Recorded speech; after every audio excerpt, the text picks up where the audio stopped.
Mr. John, I'm here. did you intentionally match the stain on your sweatshirt to the guitar? It's so if I spill any food, it doesn't matter at all. Welcome back to Andertons TV.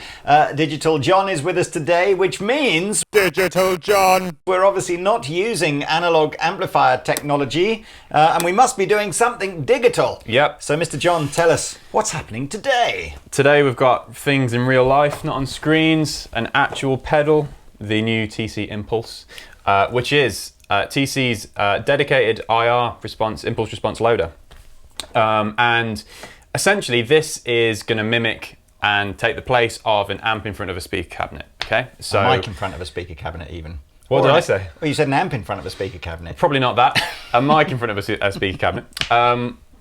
But it allow you, if you're a pedal person, with a board just like we've got here, to go direct into the desk or to record into an interface. So you can have your rig that you're really used to, and you sometimes really precious about. You want to use it for everything, but use it for everything in this way, because sometimes you're limited. You're going to have to use a modeler.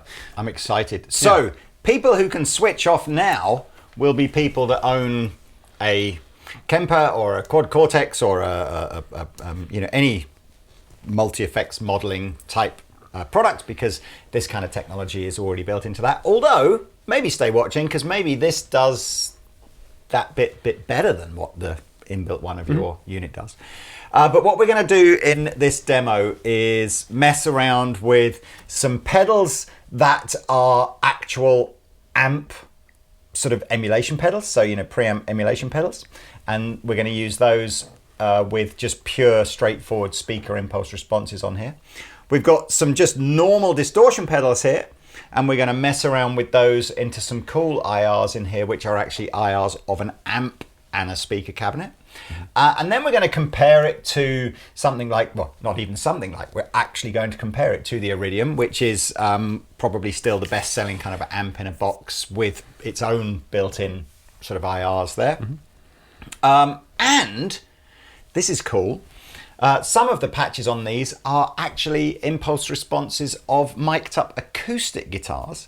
So there's a claim from TC that if you just use your, under saddle piezo pickup, which I think most of us agree always sound, never sound as good as a microphone in front, you can run that into here and it will emulate the guitar being mic'd up as well. That would be cool. So stay tuned for that. So first of all then, Mr. John, let's talk about the signal chain that we heard in that intro piece. Yeah. So at the minute, guitar straight into, I believe, the jack preamp. Correcto. On a sort of more distorted channel. Obviously, this is a 2-channel preamp pedal from Victory. The jack is sort of the jack of all trades. Where the name comes from, it can do everything. But at the minute, we're on a distorted sound, and that's then going straight into the impulse. And then that, I believe, is going straight into the desk. Into the reverb. And then into the reverb, then into the desk. But I don't think was there reverb on the intro or not? I think there was a little bit. What I'll do to start this video is show you what your guitar might sound like if you just plugged it straight into a desk or into a PA or something like that. So we now have, this is switched off, this is switched off, this is switched off. Let's have a little listen.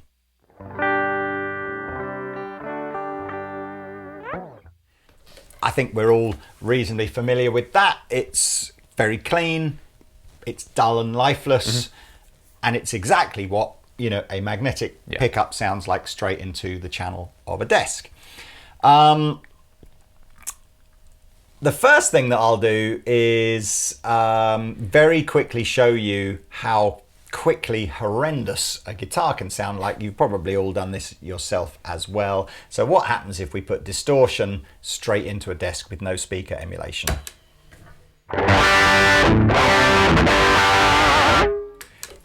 Too much fizz, top end, not natural sounding at all. For this first section of the video, where we're just using the speaker IRs in the Impulse, I'm going to stick to using these two pedals here, which are the sort of the amp emulators. And then for the second part of the demo, we're going to scroll through to where the impulse responses in here also include like an amplifier within there, and then we'll try those with just distortion pedals. And at different times, we'll jump over and compare to the Iridium. So the jack's kind of cool because as well as having it's a 2-channel pedal, so as well as having a clean sound, a dirty sound, it also has a clean channel as well. So let's start with, we've got this loaded up to a 4x12 IR, and here it is with a clean sound.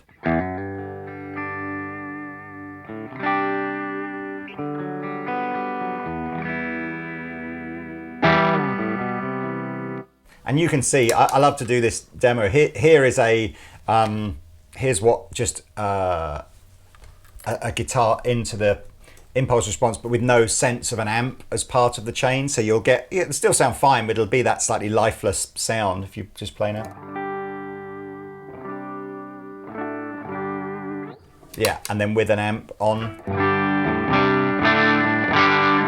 Okay, so we could, you might not have a jack. Maybe you've got something like a Riverside, or maybe, there's lots of pedals that have amp emulation in there. So Origin Effects, all their pedals do that. Even down to little, Moa do some little preamp pedals and stuff like that, which you could use with this. So all the way to Chase Bliss, I'm pretty sure, at the very top end. I think their distortion, I'm pretty sure, is a preamp.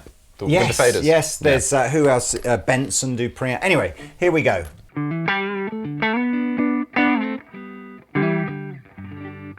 Again, compare without.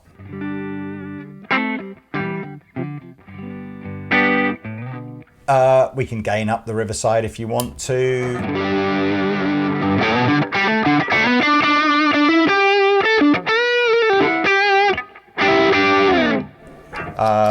I like channel 2 on the jack.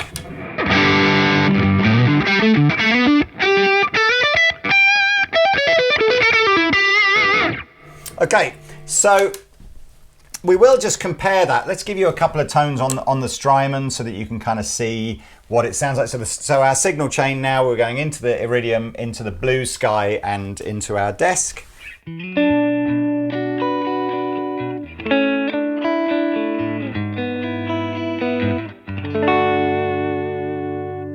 And I imagine, products like the Iridium could be the DSM Humboldt, it could be the Walrus ACS1, and lots of people that didn't want to go down the sort of the modeler route, have elected to put one of these at the end of their pedal board.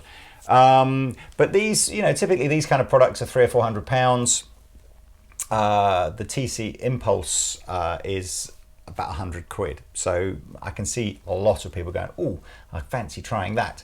Again, the Iridium is an amp and an IR cab in one box. So, still got features that the Impulse won't do. But here's like a gainy sound within the Iridium.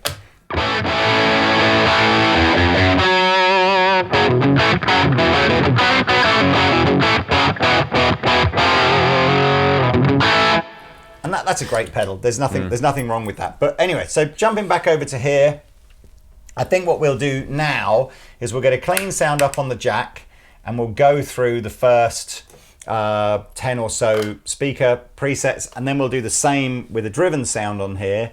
And then after that, we'll move on to the presets that include the amp, and we'll focus on these pedals. Cool. In fact, yeah, maybe I'll show you what these pedals would sound like if you didn't have the amp emulation in the Impulse as well. So let's just start playing some nice clean stuff, and I'll just flick through these.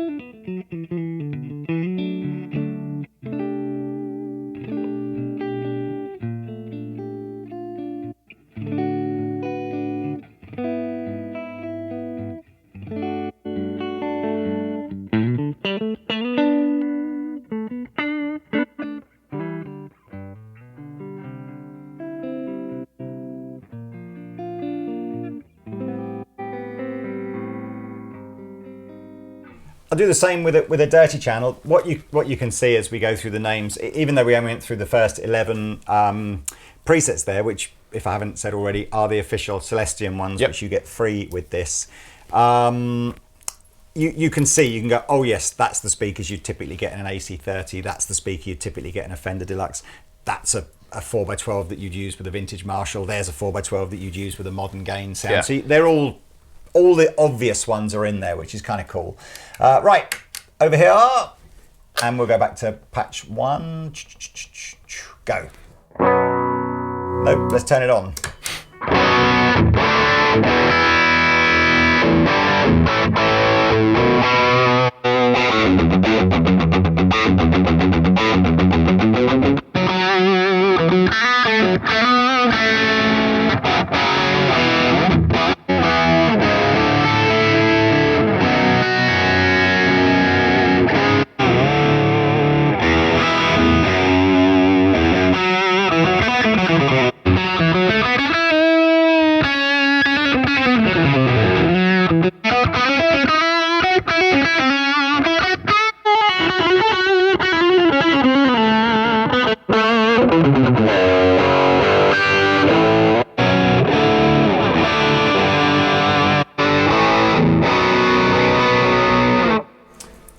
Good playing. I like it. I like it. Thanks. Now, one of the things I think is important to sort of to demonstrate here is if you don't have a pedal that is essentially emulating the amp bit. So you've just got we've got like a Tube Screamer clone here, or the Protein drive, which has got like a Blues Breaker one side and a Klon the other side, that kind of vibe.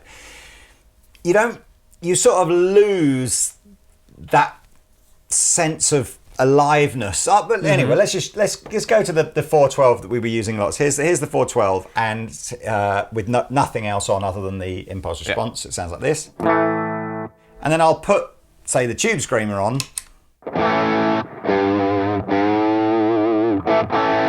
So it still doesn't sound particularly lifelike, does it? It sort of sounds like the DI and the overdrive are fighting each other for space or something. Yeah, we can try some other pedals, you know.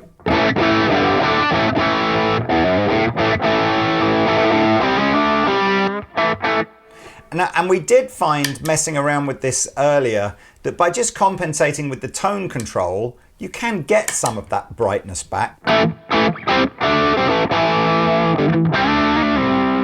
So I still think that sounds passable, but what the guys at TC have done is loaded up pedal presets, platforms. I think, 12 to 20. It's 13 to 20. 13 to so you got 20. 8 different pedal platforms is what they call it. Cool. So yeah, now, and we'll see, whether this is noticeably different sounding. So we've got an element of the amp as part of the IR, which again, if IRs are, how many IRs are there if you went out searching Infinitely. today? Literally millions, right? Or hundreds of thousands of IRs. Some are free, some you have to buy. Some of the most popular ones are probably the ones that sort of well-known artists or producers have made. Or like Spaces of Abbey Road.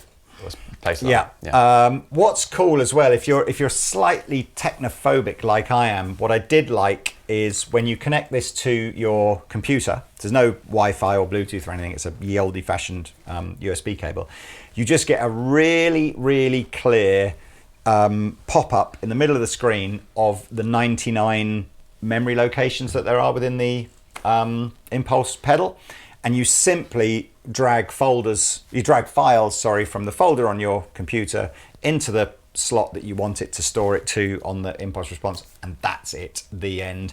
And if we didn't mention it before, the Impulse pedal comes with 25 of those slots are preloaded, half with, there's about 10 or 11 Celestion ones. There's another 8 or so of the pedal platform ones. So off the top of my head, it's 1 to 13 is the official Celestion partnered ones. 13 to 20 is the pedal platforms, and then 21 to 25 are acoustic IRs. Cool. Yeah. So here we go. So look, this is now on. So this should now be emulating what they call a BH HD15 with a G12M creamback speaker. I'm not entirely sure. Some of the codes are more obvious as what the amp is. I'm not sure what a BH HD15 is. If you know what it is, let us know. Yeah.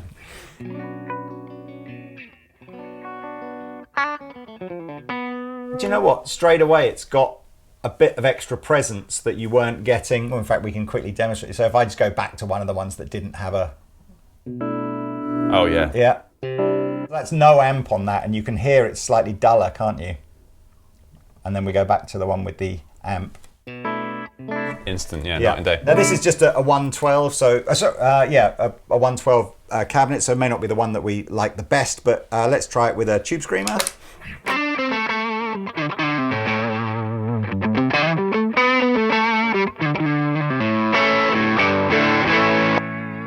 With the protein dry.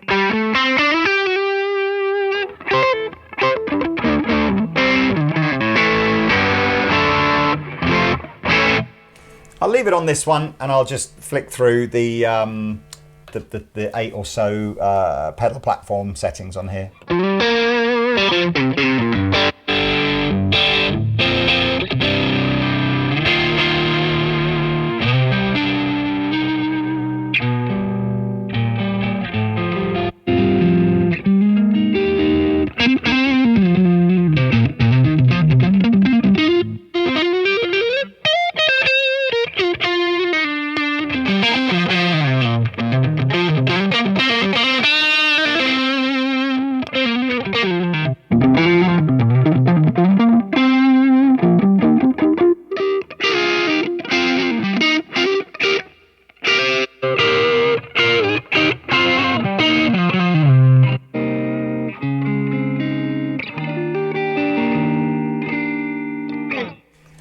Sound great. So those aren't editable as such. There is a global EQ in there, so you can dive in and you've got a bass and a treble control that you can mess around with. Get to that, super simple.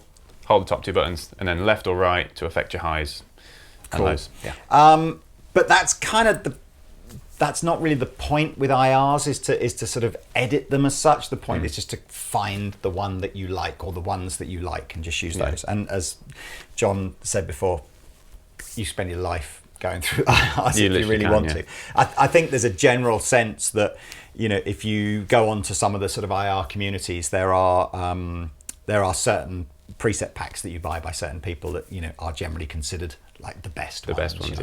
I tell you who's a good guy for IRs is Rabir. He does some of his own, and Nolly does some of his own as well. They're both very good. Anywho, one thing we haven't talked about. There are two modes with this pedal. You've got, which I think we're in at the minute, just the bypass on and off mode, like most pedals are.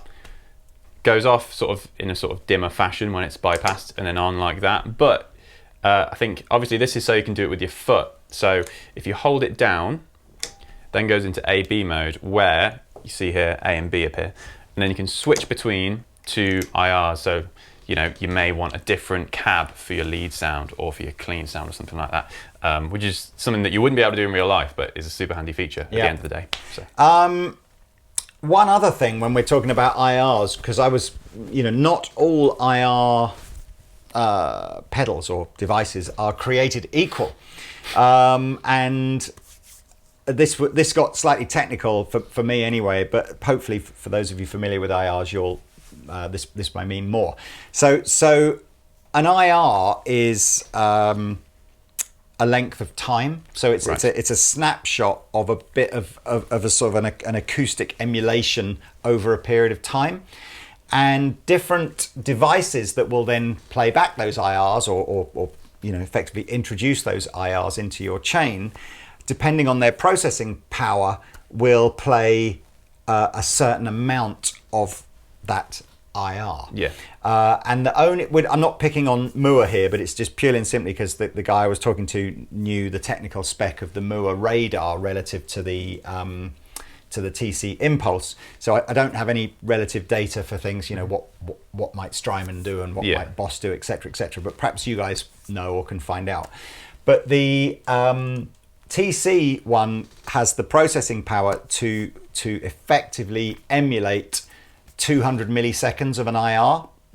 That might not sound like very much, but when you consider, if you compare that to the Mua radar can do 25 milliseconds of the IR. So 10 times as much, basically. Almost 10 times as much sort of IR power. And that will just basically come across as how accurately does the IR capture the original sound source. So there we are. So hopefully that is pretty cool. I think I mentioned before this is about £100, right? So it really is kind of, I kind of feel anybody that's got a traditional pedal board and goes, I really would like to be able to give the sound man a DI, or I'd like to be able to record this, but I either don't want the fuss of going down something like what it might be, a Boss GX100 or a Helix or a Quad Cortex. I don't want the fuss of that, and maybe I don't, I like the idea of Iridium, but I don't really want to spend 300 quid or 400 quid if I don't have to. I think one of the big sells of that is just how small the footprint is as well, right? So even if you have a board, you could just whack that on any little bit of dead space, and you've got it as an option anyway, which, just having that as an option if you need it, is, a lot. My sort of feeling was the only feature that isn't built into this is if you're playing live and the idea is you still want to run one signal out to a conventional guitar amp or powered cabinet and then another signal to the sound man, the only way that you would be able to do that would be to have some sort of splitter box on your pedal board, so that at the end of the pedal board, before you got to the impulse, you could split it, so you've got one signal that doesn't have the impulse on it that can go into a normal amplifier, and another signal that you can then give to the sound man. But anyway, I kind of feel like I think we've done a reasonably good job of sort of showing off the tones that you can get through this. Should we jump over to the acoustic now? Acoustic, I think. Okay. So those eagle-eyed amongst you may have noticed that the Martin guitar that was sitting to my right has morphed into a red Gibson guitar, as after much jiggery-pokery we realised that the pickup in the Martin guitar was faulty. Anyway, here we are. This is a Gibson J45 with a ye olde fashioned piezo pickup in it. We've got the volume all the way up and the tone in the middle, and we've got a guitar cable running into the impulse into the reverb, into the desk. And this is what it sounds like without the impulse pedal switched on.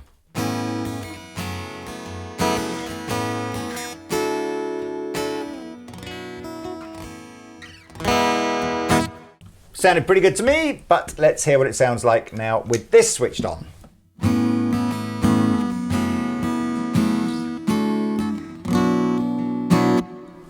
Play it and I'll turn it on and off whilst you're playing.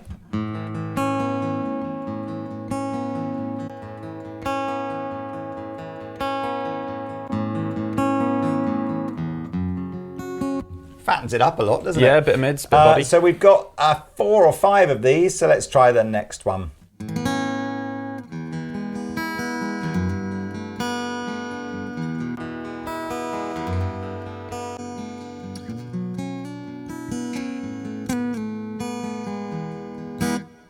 Who knew that John could play acoustic guitar as well? Next one.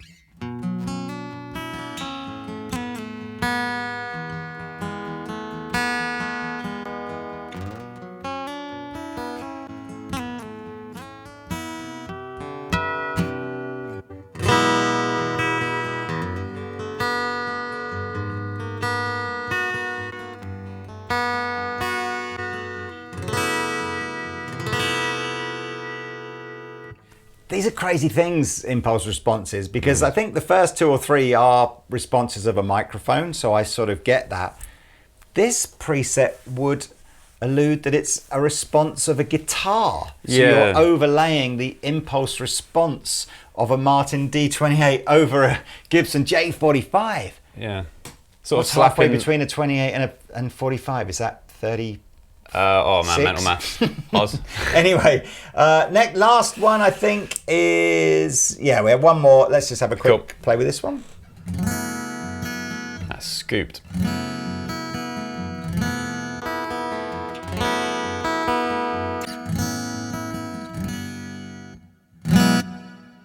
I mean, I must admit, we're only hearing it through some monitors in here, and it's always difficult when you're sat in the same room as the guitar to get the full effect of, what is it sounding like in the mixer. But you can still hear it's fattening the sound up. Hopefully as you see, I was toggling it on and off there, so hopefully you guys heard, you won't have heard any of the acoustic, you'd have just heard the piezo. So I'll leave that up to you to decide whether you thought that was cool or not. But I think it's like super important that these are often overlooked, and they make such a massive drastic difference to like an overall tone. People argue about the overdrive circuitry and stuff, but then if the IRs, people do say it a lot, the IR like is so crucial, and if you just disregard it, it's like, why? Yeah, well, so mini recap then. Maybe you've got a pedal like the Jack that's got sort of a preamp element to it, and you just need a really good impulse response loader. Works with that. Maybe you've got a pedal board and you just want a really simple way of adding an impulse of an amp and a cabinet at the end of it. It can do that. It'll spice up your life with an acoustic guitar kind of piezo sound. Or, you know, maybe the impulse response loader on your existing multi-effects unit just isn't as good as the one that's in the TC one, and that you want to switch that off and just run this at the end of your chain. I mean, yeah, it's a lot of stuff for 100 quid. So really great pedal. Yeah, happy days. Thank you very much for joining us again, Digital John. I hope you enjoyed that little video. Links below will show you where you can buy one of these. Of course, you can buy it from Andertons if you would like. Yes, thank you very much. We shall see you next time. Au revoir.